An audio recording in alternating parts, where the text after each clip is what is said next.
पिछली क्लास में क्या बताया था? पिछली क्लास में कुछ पढ़ लिए थे? क्या क्या ठोस किसे कहते हैं?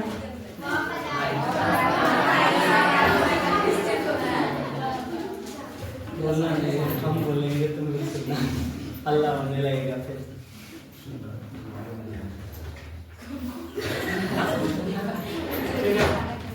पिछली क्लास में हम लोग ठोस किसे कहते हैं, ठोस के कुछ सामान्य गुणधर्म पढ़ लिए। जिसका आकार, आयतन, द्रव्यमान सब निश्चित होता है उसको क्या बोलते हैं? ठोस बोलते हैं। और जिसका सिर्फ आयतन निश्चित होता है उसे द्रव्य बोलते हैं। और जिसका कुछ भी निश्चित नहीं होता है उसे गैस बोलते हैं। ठोस के कुछ गुणधर्म थे, अभिलक्षण थे। कठोर होता है, असंपीड्य होता है, अवयवी कण पास पास होते हैं।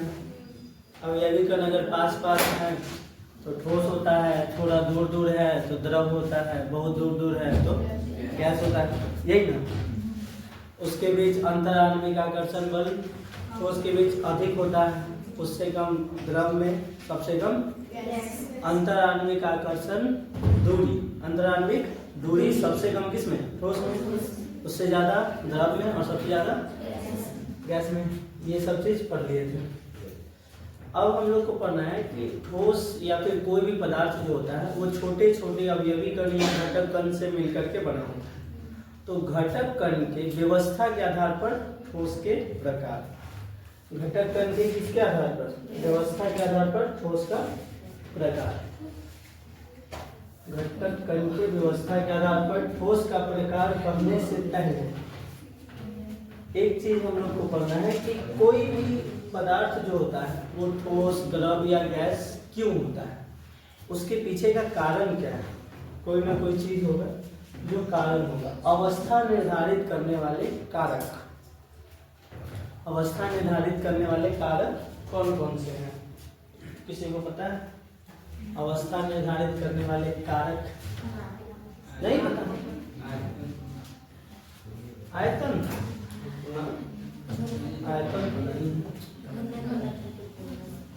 अवस्था निर्धारित करने वाले कारक दो हैं। अवस्था निर्धारित करने वाले कितने कारक हैं? दो कारक हैं। दो कारक कौन कौन से हैं? तो पहला कारक है अंतर आणविक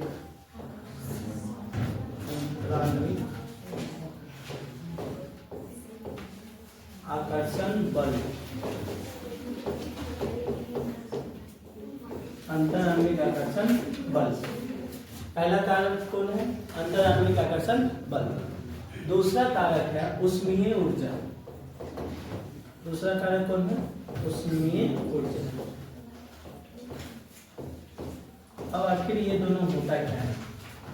अंतराण्विक आकर्षण बल और उष्मीय ऊर्जा, ये दोनों एक दूसरे के क्या होता है? विपरीत होता है। अंतराण्विक आकर्षण बल और उष्मीय ऊर्जा दोनों एक दूसरे के विपरीत होता है। अंतराण्विक आकर्षण बल दो अणुओं को पास लाएगा और उष्मीय ऊर्जा क्या बताता है कि अगर कोई द्रव्य है या फिर कोई मैटर है, पदार्थ है, तो उसका स्थायित्व कितना ज्यादा है। जैसे अगर आपके पास कोयला है, एग्जाम्पल लेकर के बताते हैं। अगर आपके पास क्या है? कोयला है। एक है कोयला, कोयला होता है ठोस। उसके बाद आपके पास है एक पेट्रोल और उसके बाद आपके पास है एक सीएनजी। ये सॉलिड होता है, ये लिक्विड होता है, ये गैस होता है। कोयला, कोयला जो होता है ये ठोस होता है, पेट्रोल जो होता है वो लिक्विड होता है और सीएनजी जो होता है वो गैस होता है। इसमें से सीएनजी मतलब कंबाइंड नेचुरल गैस, जो मीथेन होता है CH4, इसी को सिलेंडर में भर दिया जाता है। कोयला जो होता है वो ठोस अवस्था में होता है और इसका जो उष्मीय ऊर्जा है बहुत कम है, तुरंत जल जाता है, ये तुरंत खत्म हो जाता है, राख बन जाता है। उससे ज्यादा देर तक पेट्रोल जलता है और सबसे ज्यादातर आज सबसे ज्यादा सीएनजी इसलिए चल रहा है कि एवरेज ज्यादा देता है, यानी ज्यादा देर तक चलता है। शुरुआत में कोयला का काम होता था, अब पेट्रोल और डीजल चल रहा है, आने वाले समय में यानी गैस। तो जिसका उष्मीय ऊर्जा ज्यादा होगा, जिसका उष्मीय ऊर्जा ज्यादा होगा उसके बीच अंतर आणविक आकर्षण बल कम होगा।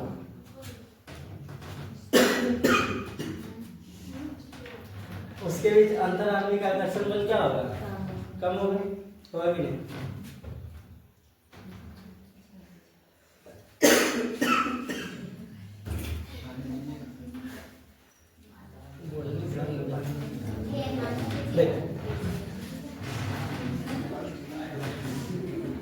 तो अंतर आणविक आकर्षण बल जो होता है वो ठोस में सबसे अधिक होगा। एक आकर्षण बल जिसमें ज्यादा है वो ठोस होगा, जिसमें जैसे जैसे अंतर आणविक आकर्षण बल कमेगा वैसे वैसे ठोस घटते जाएगा, यानी द्रव होगा, उस पर गैस होगा। उष्मीय ऊर्जा जिसका सबसे कम है वो ठोस होगा, और जैसे जैसे उष्मीय ऊर्जा बढ़ेगा वैसे वैसे वो गैस की तरफ चला जाएगा।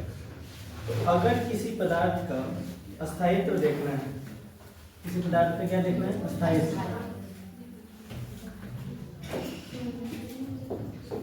अस्थायित्व अगर देखना है, अंतर आणविक आकर्षण बल, सबसे पहले अंतर आणविक आकर्षण बल को अगर हम देखते हैं तो सबसे ज्यादा सॉलिड में होगा, उससे कम लिक्विड में, सबसे कम गैस में। और जस्ट इसका उल्टा क्या होता है? अंतर आणविक दूरी। जस्ट इसका उल्टा क्या होता है? अंतर आणविक दूरी होता है, यानी अंतर आणविक दूरी सबसे ज्यादा गैस में, उससे कम लिक्विड में, सबसे कम सॉलिड में।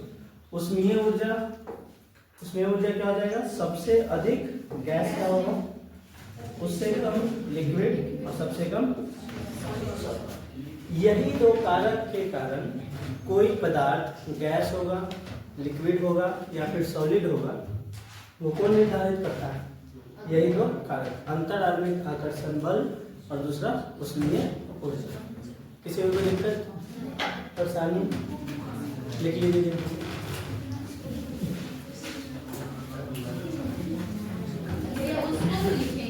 हाँ, जैसे हम लिखे वैसे ही लिखेंगे।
अब हमको करना है अवयवी कणों के आधार पर ठोस का वर्गीकरण। अवयवी कणों के आधार पर ठोस दो प्रकार के, ठोस कितने प्रकार के?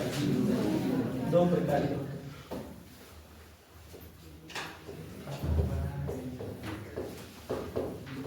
अवयवी कणों के आधार पर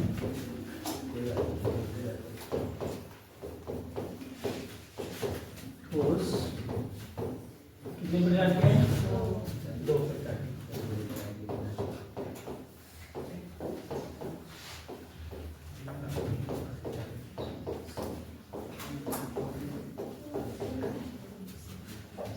पहला बोलो, पहला कौन सा? क्रिस्टलीय ठोस। कौन सा? क्रिस्टलीय ठोस। क्रिस्टलीय ठोस का ही दूसरा नाम होता है रवादार ठोस। क्या होता है? रवादार ठोस।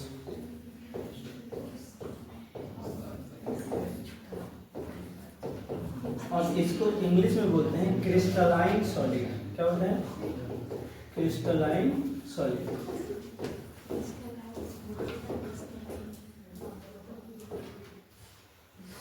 दूसरा है अक्रिस्टलीय ठोस।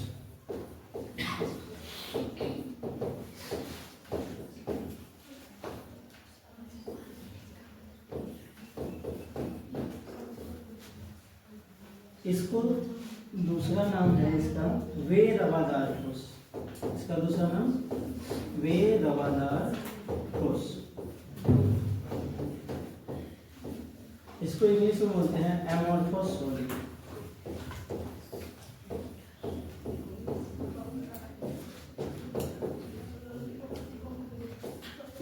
इसको क्या बोलते हैं? एमोर्फोस सॉलिड। अवयवी कण के आधार पर ठोस दो प्रकार की व्यवस्था के आधार पर। पहला क्रिस्टलीय ठोस, दूसरा अक्रिस्टलीय ठोस। क्रिस्टलीय ठोस को रवादार ठोस कहते हैं, अक्रिस्टलीय ठोस को वे रवादार ठोस कहते हैं। इसको इंग्लिश में क्रिस्टलाइन सॉलिड, उसको एमोर्फस सॉलिड। कोई दिक्कत? जल्दी से लिख लीजिए।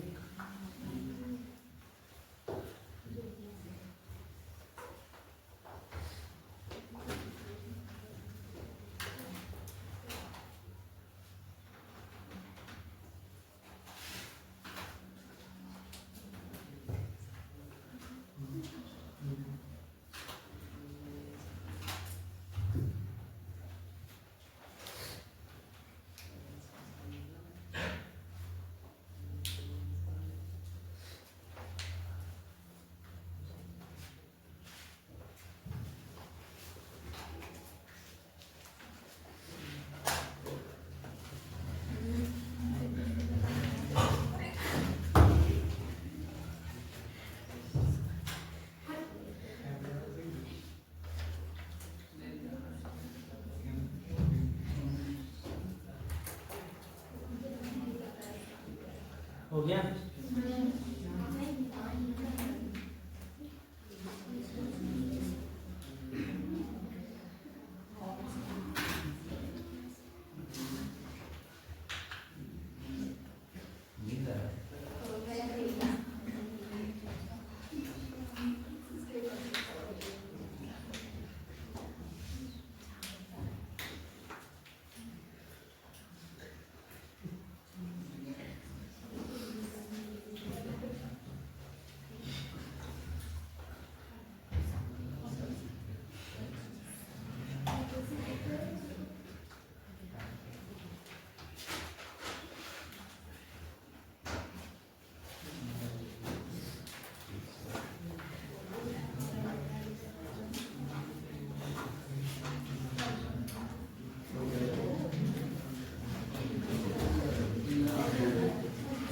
हो गया?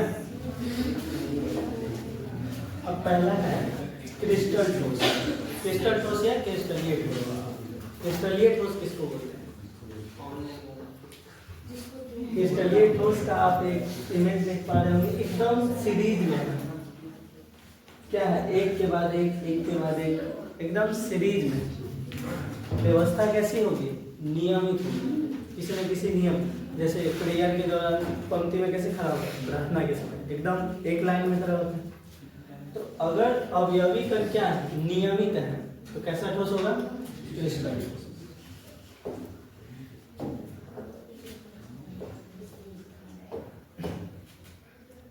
वन ठोस जिसके अवयवी कण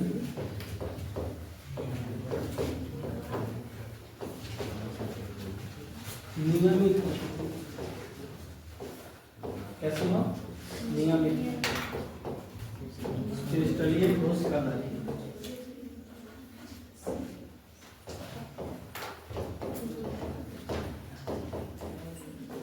क्रिस्टलीय ठोस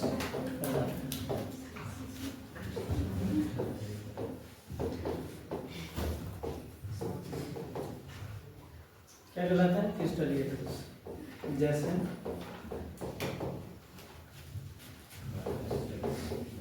NaCl, KCl, क्वार्ट्ज, ये सब ठोस जो होते हैं कैसे होते हैं? क्रिस्टलीय ठोस होते हैं।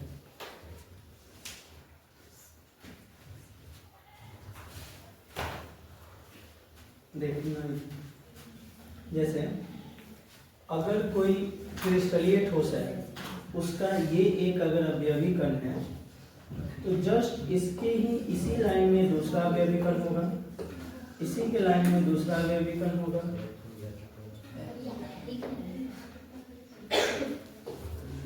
फिर तीसरा, फिर चौथा, एकदम एक सीरीज में होगा।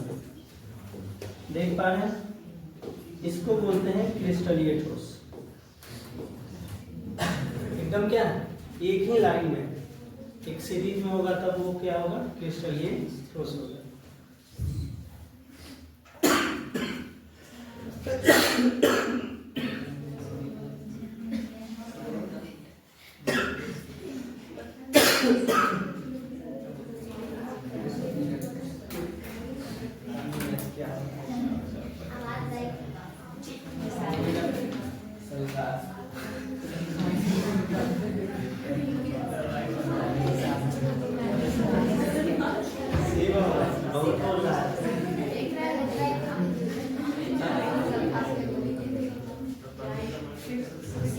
चलो देखो इधर ध्यान दो।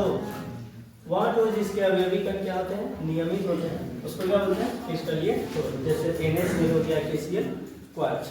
इसका ये सब क्या है? अवयवी कण है, और ये एक ही नियम में क्या है? अरेंज किया हुआ है। कोई ना कोई ठोस का होगा। NaCl का अवयवी कण हो सकता है, KCl का हो सकता है। ये जो दिख रहा है आपको, ये किसका है? क्वार्ट्ज का है। ये क्वार्ट्ज का है। क्वार्ट्ज एक क्रिस्टल होता है। क्वार्ट्ज क्या होता है? क्रिस्टल। एक क्वार्ट्ज होता है और एक क्वार्ट्ज कांच होता है। एक क्वार्ट्ज होता है और एक क्वार्ट्ज कांच होता है। अब लोग फिटकरी देखे? उसी के तरह होता है, बट क्वार्ट्ज जो होता है वो चमकता है। गूगल पर दिखा देगा क्वार्ट्ज। देखिए शांत रहना, गूगल पर दिखाते हैं आप।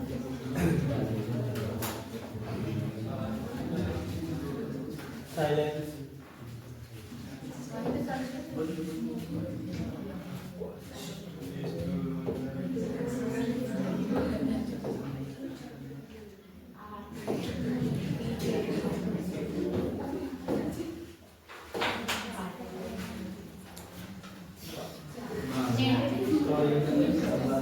शांत रहो।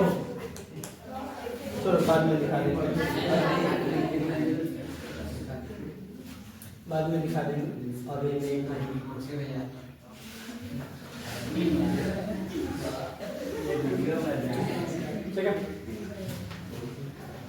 क्वार्ट्ज कांच के तरह ही होता है, बट वो चमकता है। क्रिस्टल, जितने भी क्रिस्टल होते हैं वो सब क्रिस्टल कैसे होते हैं? चमकते हैं। ग्रेनाइट जो देखते हो, जो घर में लगता है, ग्रेनाइट ब्लैक कलर का या फिर व्हाइट कलर का आता है, उसी के तरह क्वार्ट्ज भी होता है, वो भी चमकता है। ठीक है?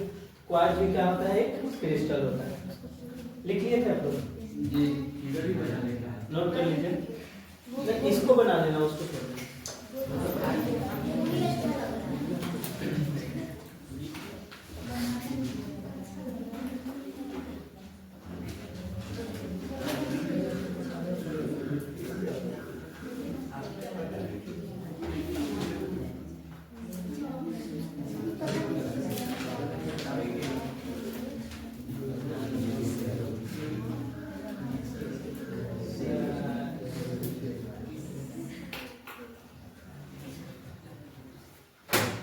हो गया?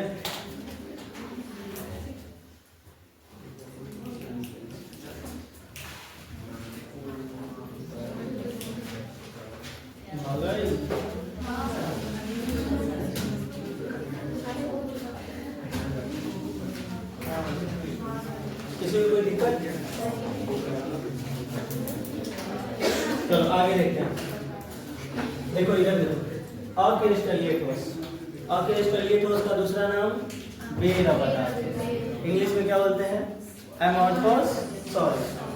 एमोर्फोस सॉलिड जरूरी नहीं है कि आपको एम लिख करके ही दे, आपको ऐसे भी एमोर्फोस लिख देगा, ऐसे भी एमोर्फोस सॉलिड।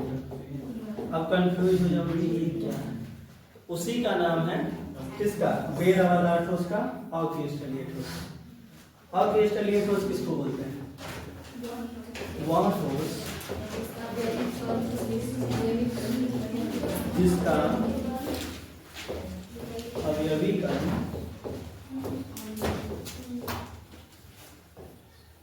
अनियमित हो। कैसी हो?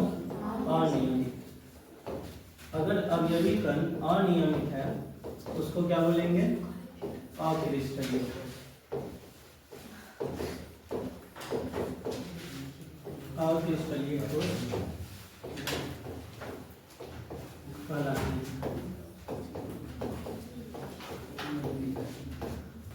जैसे प्लास्टिक हो गया,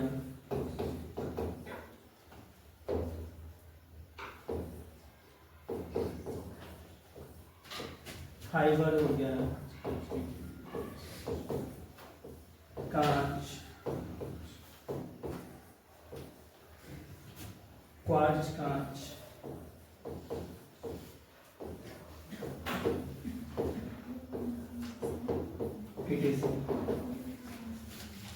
ध्यान रखना कांच जितने भी होते हैं वो सब कैसे होते हैं? एमोर्फोस सॉलिड होते हैं।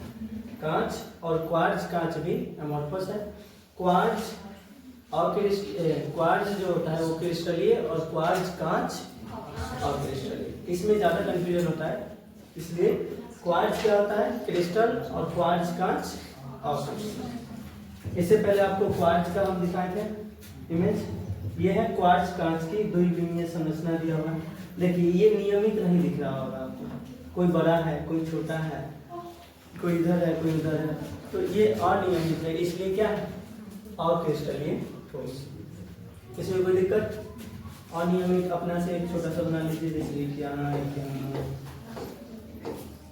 कोई छोटा कोई बड़ा, इस तरह से अगर है तो क्या है? अक्रिस्टलीय ठोस। जल्दी से लिख लीजिए।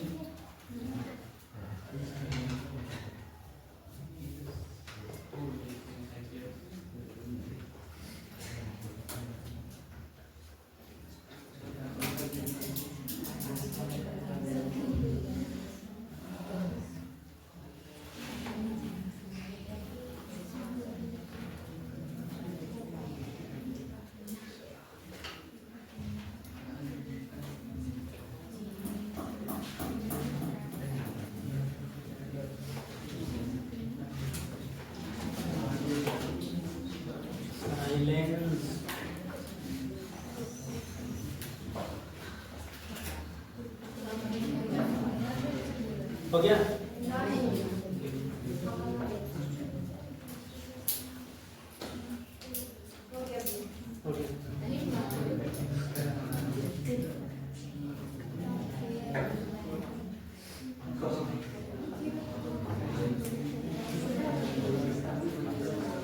देखो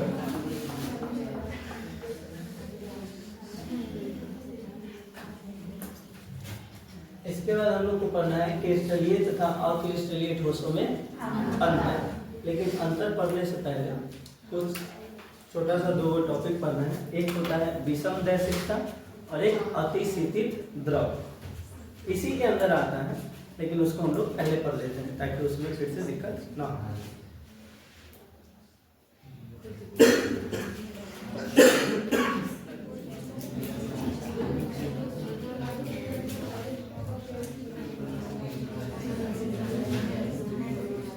देखो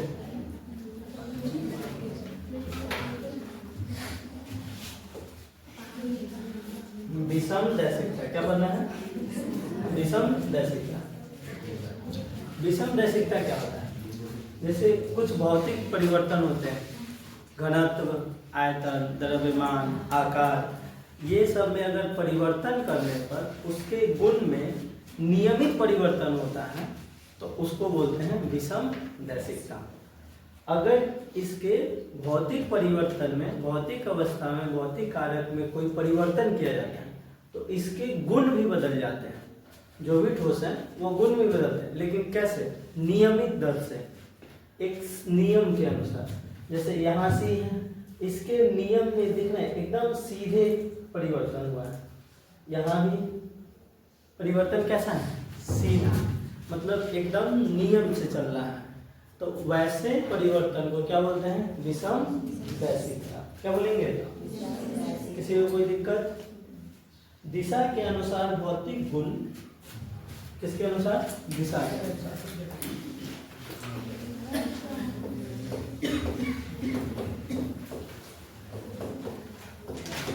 दिशा के अनुसार भौतिक गुण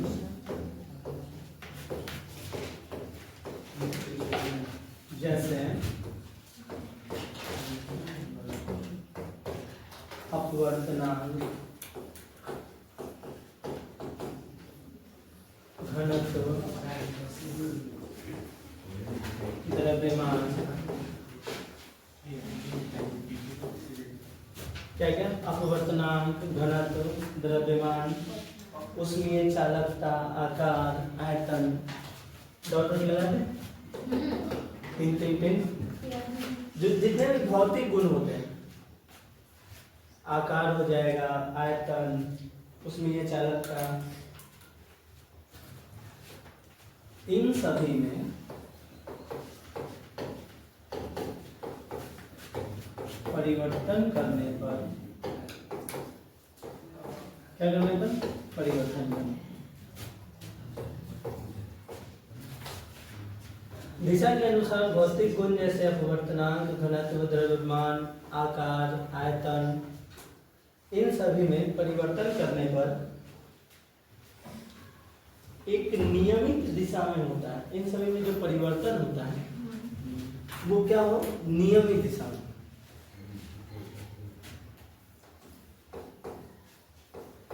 एक नियमित दिशा में।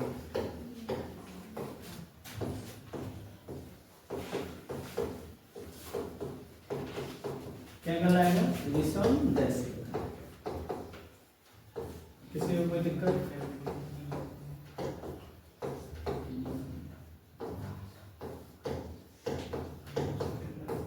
विषम दैशिकता कहलाती है।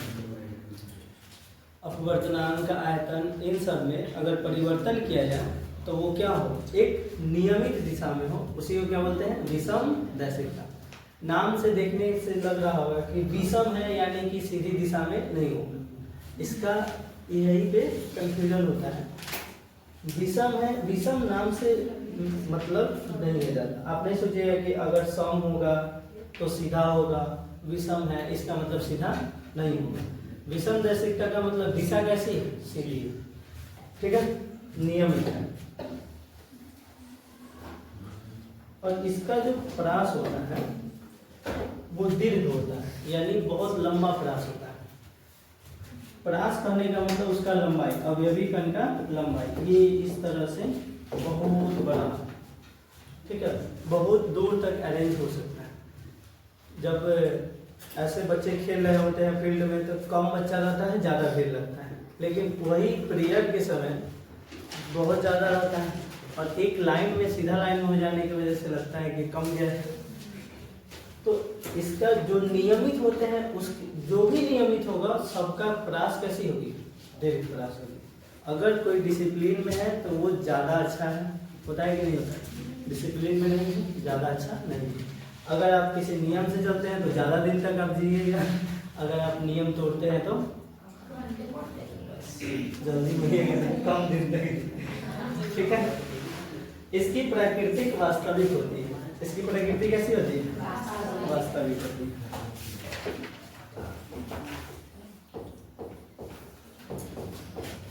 इसकी प्रकृति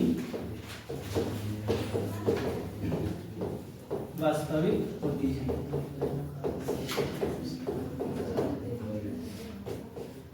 इसका प्रयास दीर्घ होता है।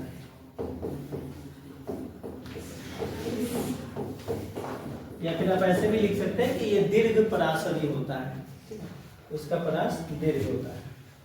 इसमें कोई दिक्कत विषम देशिकता में?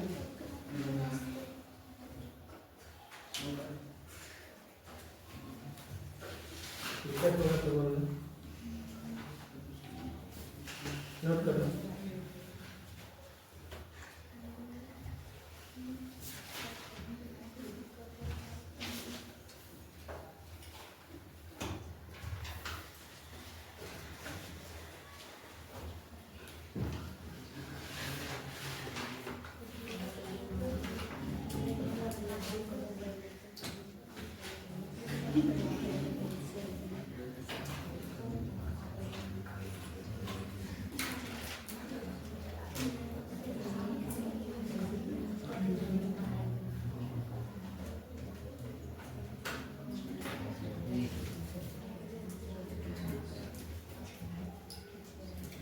बोला कोई दिक्कत होगा तो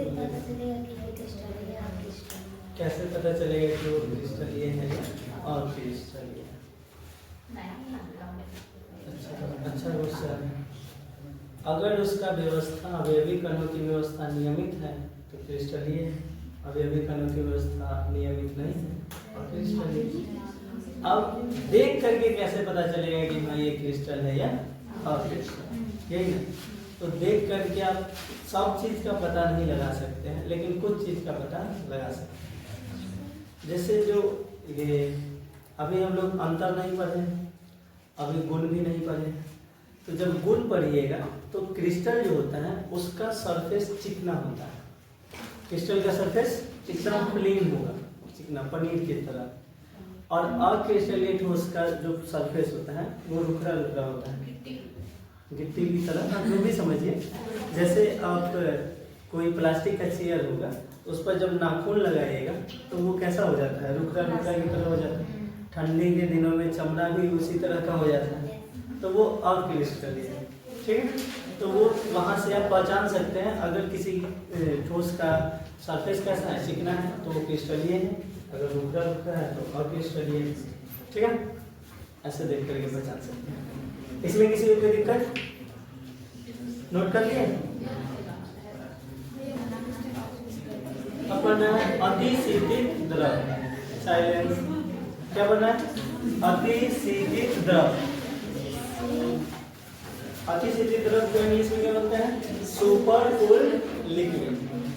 सुपर कूल्ड लिक्विड,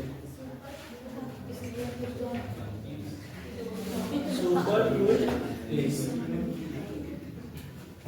समदैशिकता नहीं पढ़ना है, विषमदैशिकता ही है। एक और है इसका इसके बारे में। विषमदैशिकता का कोई और नाम नहीं, जैसे विषमदैशिकता है एक और है।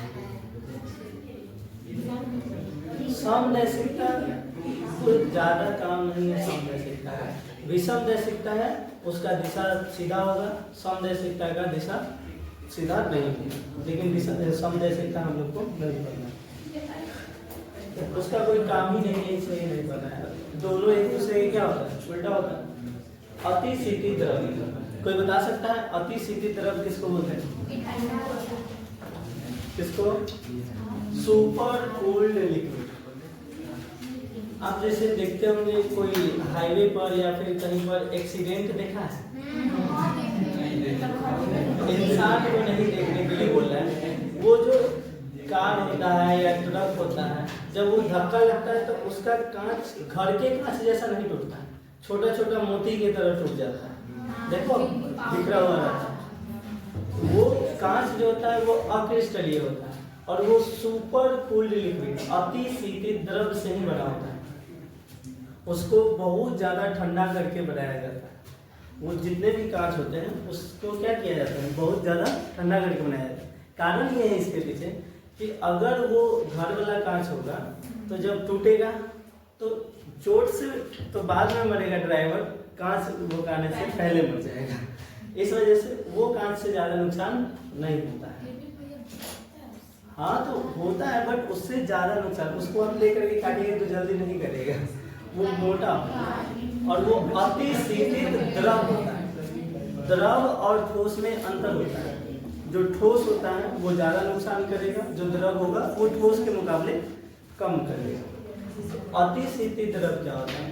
अब पुराने इमारत में अगर आप कांच लगा करके छोड़ दिए हैं बहुत दिनों तक, तो वो धीरे धीरे ऊपर से पतला हो जाता है और नीचे से मोटा हो जाता है गुरुत्वाकर्षण के प्रभाव के कारण।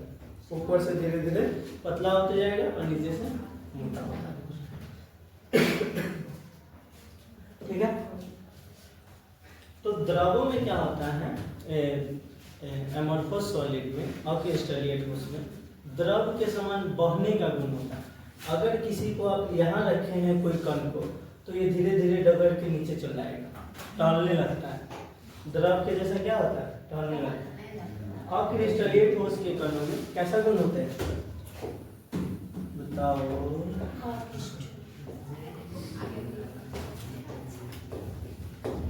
और क्रिस्टलीय ठोसों में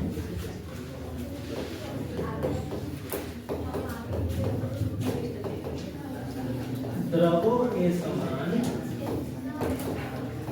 बहने का गुण,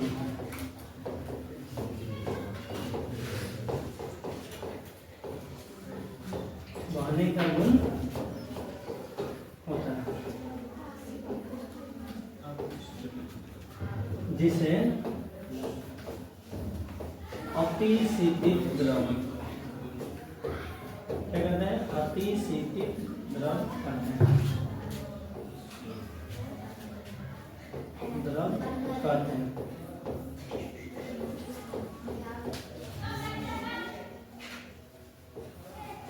उदाहरण के तौर पर पुरानी इमारतों में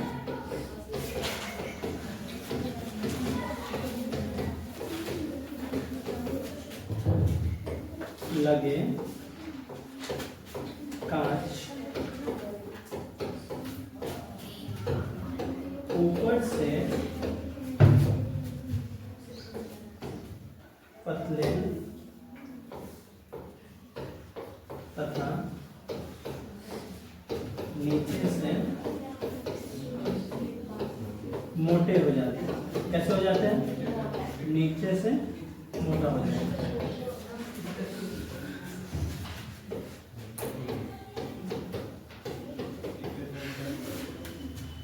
अगर कोई पुराना इमारत में कांच लगा हुआ है तो ऊपर से कैसा हो जाएगा? पतला, और नीचे से किसके कारण? अतिशीतित द्रव के कारण। अतिशीतित द्रव जो होता है वो क्या होता है? बहता है, डगर जाएगा। उसके अवयवी कण जो होता है एक जगह स्थिर नहीं रह पाता। ठीक है। किसी को कोई दिक्कत?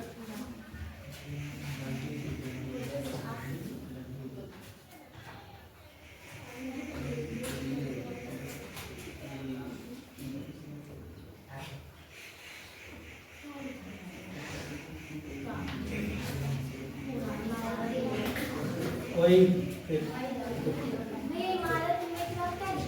इमारतों में लगे कांच ऊपर से पतले तथा नीचे से मोटे हो जाते हैं। और ये जो अतिशीतित द्रव होता है इसका परास लघु होता है। इसका परास क्या होता है? लघु।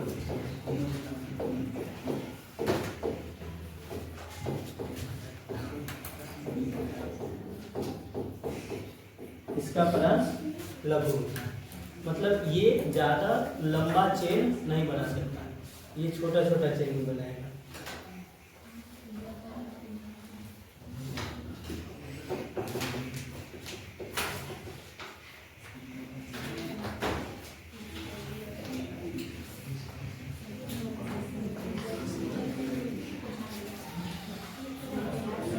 साइलेंस।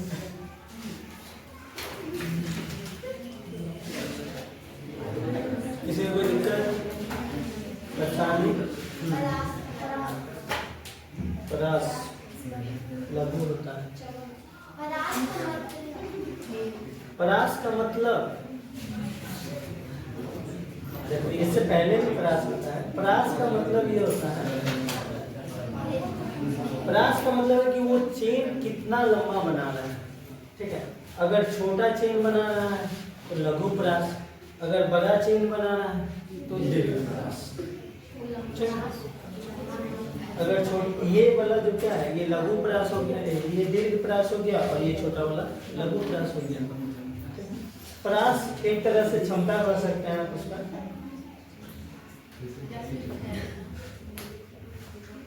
लिखिए सब लोग, जल्दी से लिख लीजिए, टाइम हो गया है इसलिए आज के लिए पढ़ने के लिए तो और कुछ भी लाए थे, जैसे केस स्टडी तथा आपके स्टडी तो उसमें अंतर भी हम लोग का पढ़ना था, लेकिन लेट हो गया है इसलिए नहीं पढ़ पाए। केस स्टडी ये नहीं दिख रहा है ना, ये दिख रहा है क्लियर देख लो, दिख रहा है कि नहीं दिख रहा है? नहीं दिख रहा है। चलो ये तो दिख रहा होगा, इस पर ये दिख रहा है तो आप लोग इस पर काम कीजिएगा, ठीक है। आज के लिए